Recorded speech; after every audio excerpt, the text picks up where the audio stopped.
dari bagian menu itu Bapak Ibu bisa buat daftar menu. Dari daftar menu itu nanti bisa di customize, bisa dibuat sesuai dengan kayak yang contoh saya lampirkan di sini.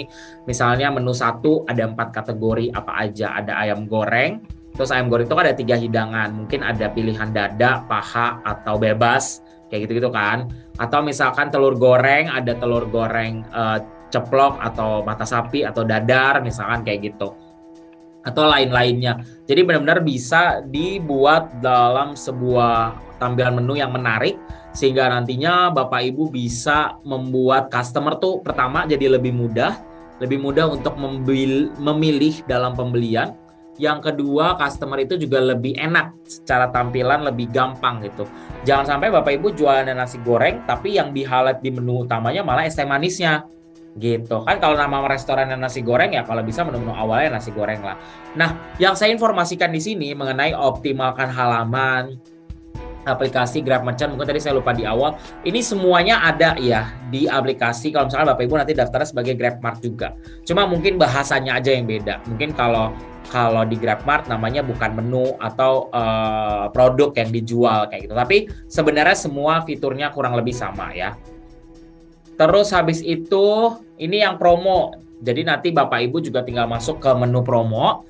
Di mana kalau Bapak Ibu udah masuk ke menu promo untuk ningkatin penjualan, ini ada menu-menu promo yang Bapak Ibu bisa gabungkan gitu ya di dalam Grab. Jadi Bapak Ibu mau ngasih diskon persenan, ini saya kasih ini ya, atau mau ngasih diskon angka tetap, atau mau ngasih diskon ongkir, atau mau ngasih hidangan gratis.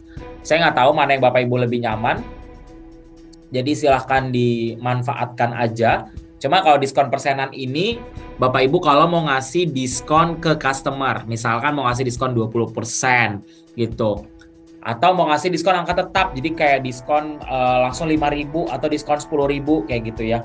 Ada yang tahu nggak kira-kira kapan? Saya mau coba tanya aja ya, siapa tahu udah pernah ada webinarnya. Tips dari yang Bapak Ibu pernah tahu, kapan kita pakai diskon persenan dan kapan kita pakai diskon angka tetap? Mungkin ada yang mau coba sambil sharing-sharing gitu. Kira-kira ada yang, kan lebih enak ya kalau kita belajarnya biasanya sama pebisnis gitu ya. Kira-kira kapan Bapak Ibu pakai diskon persenan? Kapan pakai diskon diskon angka tetap? Ada yang mau sharing nggak? Atau berdasarkan pengalamannya deh. Saya tuh biasanya pakai diskon persenan pada saat ini Mas, atau pada saat kapan? Saya pakai diskon angka tetap pada saat kapan kayak gitu. Mungkin teman-teman ada yang mau coba share di chat? Belum ada? Oke. Tapi ini Mas pada di sini kan? Takutnya saya kepanjangan ngomongnya.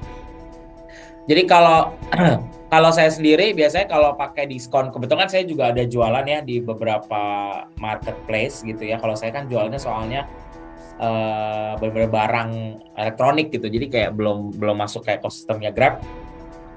Nah, biasanya kalau saya pakai diskon persenan itu kalau buat barang-barang yang harganya tuh di bawah-bawah 50.000 atau di bawah 75.000 lah. Tujuannya kan biar customer tuh biasa lah ya, walaupun semua orang udah tahu sih kayak diskon 80%, maksimum diskonnya berapa kan kayak gitu ya. Tapi seenggaknya itu bisa membuat customer itu secara psikologi dia diskonnya gede banget nih kayak gitu. Padahal sebenarnya di dalamnya makanya kenapa kalau Bapak Ibu suka lihat OVO cashback 90%, padahal cashbacknya ternyata maksimum 10.000 kayak gitu kan. Tapi kan itu semua membuat kita tertarik kayak nggak apa-apa deh, yang penting ada cashback dan gede banget kayak gitu kan sebenarnya.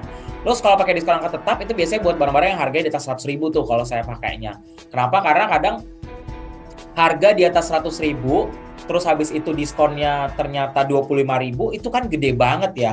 Jadi itu kayak kalau jual handphone gitu ya, di toko saya diskon 100.000 gitu. Wah, kalau saya beli iPhone atau misalnya beli Samsung harga 1,5 juta, 100.000 itu udah lumayan banget loh, gitu kan. Jadi itu membuat customer, saya kesini aja nih, karena dia udah pasti ngasih diskon 100.000, which is itu emang harga barangnya mahal-mahal semua. Jadi itu mungkin yang bisa saya kasih sharing tips yang pernah saya dapatkan juga sih ilmunya dari teman-teman yang lebih expert di bidang digital marketing atau ngasih diskon gini ya. Terus habis itu di Grab kita juga bisa kasih diskon ongkir. Jadi kalau misalkan Bapak Ibu budgetnya terbatas, nggak bisa ngasih diskon di produk, ikutan dalam promo diskon ongkir aja, bikin diskon ongkir. Kalau misalkan ongkirnya apa namanya minimum pesanannya 100.000, si customer tuh bisa dapat diskon ongkir 5.000. Itu membuat customer happy loh. Kayak ayo deh saya belanja 100.000 aja, lumayan nih resto ini ngasih diskon ongkir 5.000 gitu. Jadi akhirnya membuat customer yang tadinya mungkin dia cuma mau beli satu barang, ya akhirnya dia bilang, yaudah deh saya beli banyak aja sekalian. Ada yang mau nggak? Ada yang mau kalau misalnya GrabFood. Atau kalau GrabMart, dia akan kayak apalagi ya biar 100.000 ya, biar ada diskon 5.000, karena ongkirnya 11.000, lumayan kan diskon 5.000 dari toko gitu kan. Dan itu bisa membuat Bapak Ibu akhirnya produk-produk yang mungkin selama ini nggak ter-highlight gitu ya, baik itu di Mart atau misalkan Bapak Ibu jualan ya di online manapun, kalau misalkan pakaian, itu akhirnya bisa jadi keluar gitu barangnya. Jadi apa namanya pergerakannya tuh akan ada gitu. Atau kalau di GrabFood itu kita bisa kasih hidangan gratis. Ini yang paling enak nih, ngasih hidangan gratis. Misalkan beli sate gratis kentang. Ada nggak ya beli sate gratis kentang? Saya juga nggak tahu sih. Atau beli sate ayam 2 porsi gratis es teh manis gitu. Tapi itu udah banyak, dan itu udah banyak banget dipakai sama restoran-restoran besar juga. Jadi kenapa Bapak Ibu nggak pakai sekalian, biar Bapak Ibu bisa langsung bergabung gitu, atau misalnya ngikutin. Kalau misalkan macam-macam besar aja pakai, kenapa saya nggak coba kayak gitu kan? Jadi itu adalah salah satu strategi yang kita lagi besarkan buat Bapak Ibu sekalian. Terus Bapak Ibu juga bisa partisipasi dalam promo GrabFood yang tadi saya bilang, kayak misalkan ada New Year promo, atau misalkan ada diskon gajian, itu silahkan. Tapi yang Bapak Ibu perlu saya informasikan adalah, sekali lagi kalau ikutan promo-promo seperti ini, Bapak Ibu harus baca TNC-nya. TNC yang perlu dibaca apa? Yang pertama, ini berlaku saya rasa di semua marketplace juga ya kalau yang jualan online. Kalau diajak ikut promo, bacalah itu periode promonya kapan ya. Jadi jangan sampai, dan itu dicatat sama Bapak Ibu di kalendernya masing-masing gitu. Jangan sampai nanti tiba-tiba ada potongan, terus karena promo, terus Bapak Ibu komplain gitu. Padahal sebenarnya kita udah kasih tahu kalau promo itu berlangsungnya sampai akhir bulan, tapi Bapak Ibu nangkepnya 1 minggu gitu kan. Nah, jadi memang benar-benar kita harus, kalau diajak promo itu rekomendasi kita ikutin dan harus baca TNC-nya. Pertama tadi apa saya bilang, periode promonya kapan. Terus yang kedua, detail diskon yang mau dikasih sama si perusahaan itu atau sama Grab itu kayak apa. Misalnya diskon 30%, kalau diskon 30% nanti potongannya ke saya berapa, ke Grab-nya berapa, sehingga saya dapat berapa. Nah, itu semua harus dipelajari dulu Bapak Ibu ya. Jadi nggak kaget nantinya terus akhirnya membuat boncos, terus akhirnya nyebarin kemana-mana, ini membuat rugi dan lain sebagainya. Padahal kalau misalnya Bapak Ibu udah hitung dengan cermat, itu justru bisa memberikan keuntungan yang lebih besar karena customer kan akan membeli lebih banyak di situ. Tadi juga Pak Riki dan tadi kan sempat bilang juga ya kayak, iya nih jadi lebih banyak nih beli di Grab karena banyak promonya kayak gitu kan. Nah itu biasanya merchant yang ikut promo itu ordernya pasti akan meningkat 2-3 kali lipat dari hari biasanya. Terus yang keempat, pelajarin pasarnya.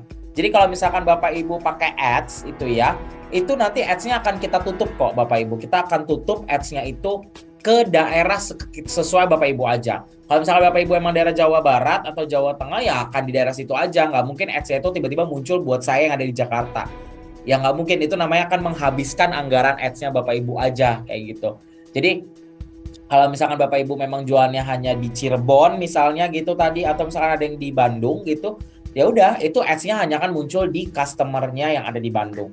Jadi ini benar-benar salah satu fitur yang sangat membantu, yang kurang lebih cara kerjanya udah sama lah sama Google Keyword gitu ya, di mana lokasinya di Indonesia. Kalau Google kan masih negara gitu ya, ya Indonesia ya pasti akan muncul Indonesia aja gitu. Tapi kalau misalkan Grab itu benar-benar udah sesuai pada saat si customer itu login, dia ada di kota mana kayak gitu Bapak Ibu sekalian.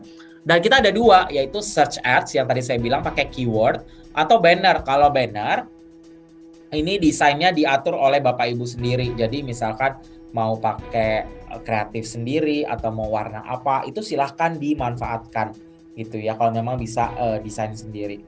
Which is ini bagus banget, dan sebenarnya ada beberapa video di YouTube dan Instagramnya Grab Merchant ID yang udah sharing UMKM yang menggunakan search ads dan power banner ads ini secara bersamaan dan dampaknya ke bisnis mereka.